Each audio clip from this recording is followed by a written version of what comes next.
will hang from the rafters of the famous Forum in Montreal. The Canadiens win the Stanley Cup. 30 years ago, folks. That was 30 years ago. Last time the Canadiens won the Stanley Cup. But ladies and gentlemen, I'm here to tell you we're not alone. All of Canada's hockey teams have not been very good at winning Stanley Cups. I mean, they haven't won any. But I take note. You know, we used to make fun a lot more than we do now, right? We used to make fun of our friends in Toronto. You know, the Maple Leafs, they don't even have color footage of the last time they won a Stanley Cup. And we used to crow, boy, we'd make fun of them. Now, as we reach 3 decades ourselves, it is becoming harder and harder. But you know what? That's the case. Edmonton, Calgary, Winnipeg, Vancouver. Canadian teams are not winning a Stanley Cup. Quebec City can't win one either, but they don't have a team. But I digress.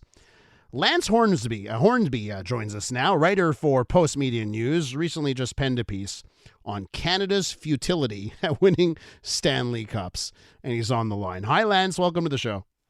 Thanks a lot, Elias. How are you? I'm doing well. I guess you could sense some frustration in my voice from the intro, but you wrote a great piece here. Take it away. Oh, thanks a lot. Well, no, it's funny you mentioned the part about Montreal and not being able to make fun of Toronto again.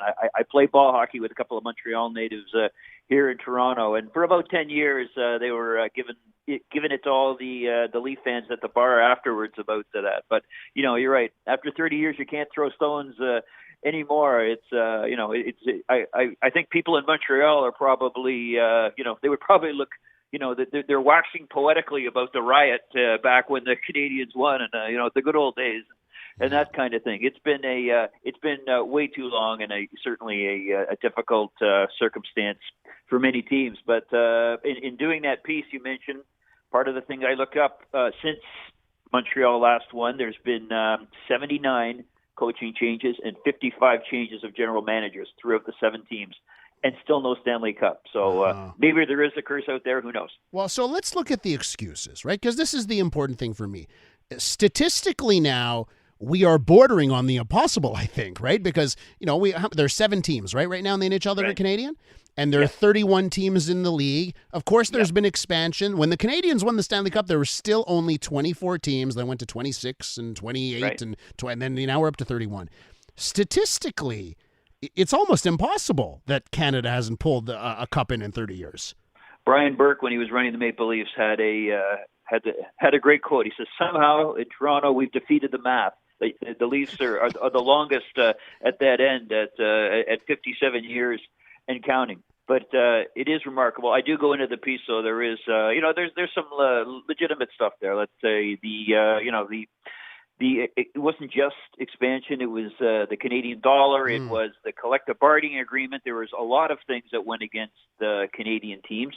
Some of them suffered the ultimate fate of having buildings that were, not ready for corporate suites, and thus the Winnipeg Jets and the Nordiques moved on. Others didn't really react well to the salary cap, and I include the Maple Leafs in there. They've, I think, been having salary cap issues almost since that came in. And of course, the Canadiens, God bless them, came full circle and almost won a couple of years ago. That would have been a great, great to see them come full circle. But there's just more, there's more power in the American teams now. Players want to go there. A lot of people don't like Gary Bettman's Sunbelt experiment, but now you have kids like Austin Matthews, born in Arizona, and being the leading scorer on a Canadian team. So let's get into that, because that, to me, this is Canada's sport, right? This is Canada's national sport. We still, if you look at the NHL players, the largest portion come from Canada, right? So to think that Canadian hockey players would rather play in Florida than Canada, what are the solutions here? How do we fix it, Lance? Well, you know what? Because they built pretty good. It's one thing to have a good team, but you know what? A lot of people have they marry girls from down there or their families, and they have ties, and there's a great more more endorsements down there. It is advantageous for them to go. Now that said, Canadian-born players on those American teams have won Hart trophies left, right, center, And now you've had in Austin Matthews and Connor McDavid in Edmonton, Canadian players who've done really well. And I include before Carey Price left, he was also up there as well. So we are still, producing Hart Trophy winners, just not Stanley Cup winners. We're with Lance Hornby, a writer for Postmedia, recently penned a piece on Canada's futility right now for all of Canada's NHL franchises on winning Stanley Cups. So let me ask you this. Let's say we had a parliamentary commission, because honestly, we're at the point here, 30 years, we need a parliamentary commission. It's our sport. We can't win a Stanley Cup collectively. What would be the solutions? Well, you know what? That's been suggested before, and Joe Biden has come and visited Ottawa and needled Justin Trudeau about the Stanley Cups. And as I say in the piece, something is wrong when Donald Trump saw the Stanley Cup come through the Oval Office 2 or 3 times, and there's been collectively 5 Canadian prime ministers who've been in office since the last time a Canadian team won. And I'm assuming can't go back that far. Montreal must have had some sort of ceremony or got recognized somehow. I believe Jean Chrétien was the prime minister at the time. But I don't think we're at the stage of a commission yet. But it is.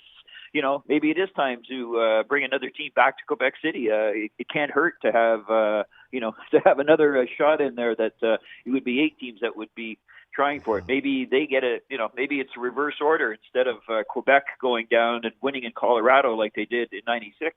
Perhaps you get an American team who comes north and becomes a transplanted Stanley Cup champion. Now, Lance, you mentioned the collective bargaining agreement, right? The CBA that could be a part of this. But as I see it, I think a lot of Canadian franchises, they're small. Ottawa, right? I haven't mentioned Ottawa yet. Ottawa, yep. Winnipeg, Calgary, Edmonton, not the biggest cities in the world out there. So aside of them are 3 major cities: Montreal, Toronto, Vancouver.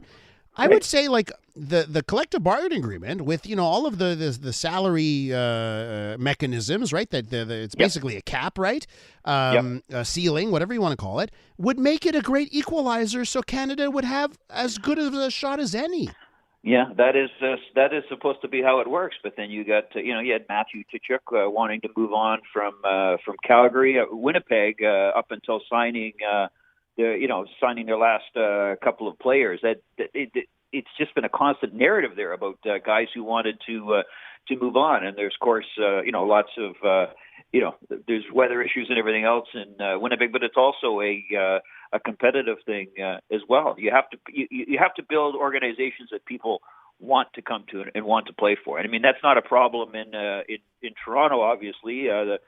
Maybe the attention is not for everybody, but there are a lot of players who want to come here. And you know what? I think there's certainly Montreal is with some of their draft picks now will be the place to go. I think just as Ottawa is, it'll be the draft picks are building up.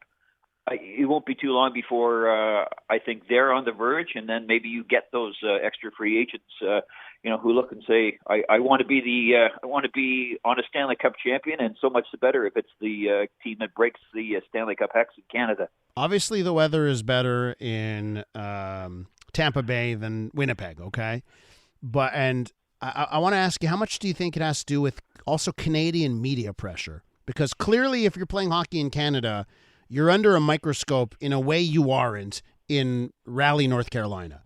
Do you think the media plays a role in Canada's futility here? It's, the attention is not for everybody, but more, I see that more in Toronto, especially, that people want to come here. They want that, they want the spotlight. They want the endorsement deals. And the same, I think, in Montreal. And, a lot of, I think it's a great place for a lot of French Canadian players to go as well. And it's some, same as Toronto, it's not for everybody. Some don't like it, but there is pressure. And I think in 1 or 2 sport towns like Winnipeg, it's more difficult. If they're the only game in town, then it intensifies. But in Toronto and Montreal, you used to have the tradition. The pressure is generational. It's 4 or 5 generations of fans who've grown up watching the team, and you feel that. And some players get off on that. That's what they want. That their parents and grandparents love the Canadians and the Leafs, and they love to play in that. And there's going to be, I think, there's going to be pressure every day. That's going to be anywhere in the NHL. I've had the opportunity to travel a lot of places. You'd be shocked at some of the media attention is just as intense, especially in a winning organization such as Tampa Bay. And Las Vegas now has had a lot of, they've been sort of introduced to it. So I think the pressure is everywhere, Elias. It's just a matter of how you handle it as a player. Lance, let me ask you this. You looked at the chances for this year. So of our Canadian franchises, 2023-2024 NHL season, who's got a shot? Edmonton's off to a slow start, but I certainly would not count out the way that Connor McDavid and Leon Draisaitl and the way Ken Holland has built that team. I still think they're a favorite. Austin Matthews has come roaring out of the gate. He's got something to prove this year. I don't think the Leafs defense, at this point anyway, we'll have to see what happens at the trade deadline, will hold up at this point. But those clubs I would rank 1-2. I think Calgary, I think, is got some new management. They're going to start rolling. Ottawa is a young up-and-coming team, really in-your-face club that I think people are going to really like. They also have a new owner and a lot of new direction. Most of the league thinks that Montreal is not going to make the playoffs, and certainly in year two that would be a stretch for them of their rebuild to jump. But I like what they see. I've had the chance to see them in exhibition and regular season play now, and I like what they're doing. I like Coach St. Louis and what he's instilling there, and I think Slafkovsky and a lot of their young kids have moved up. So I wouldn't count them out trying to squeeze into that eighth playoff spot. It will all depend on, especially in the East for our listeners here, that it's going to be some teams that drop out. Maybe Boston, maybe Pittsburgh, Washington will struggle, and maybe a team like the Canadiens and Ottawa get in there. Lance, I'll leave you with this, and I know you did mention it at one point in your piece, tax breaks that are available in some U.S. states. On the text line here as we do our interview, I have a note from Stephen Laval, and he just writes one word 3 times: taxes, taxes, taxes. Lance, thanks for your time this morning.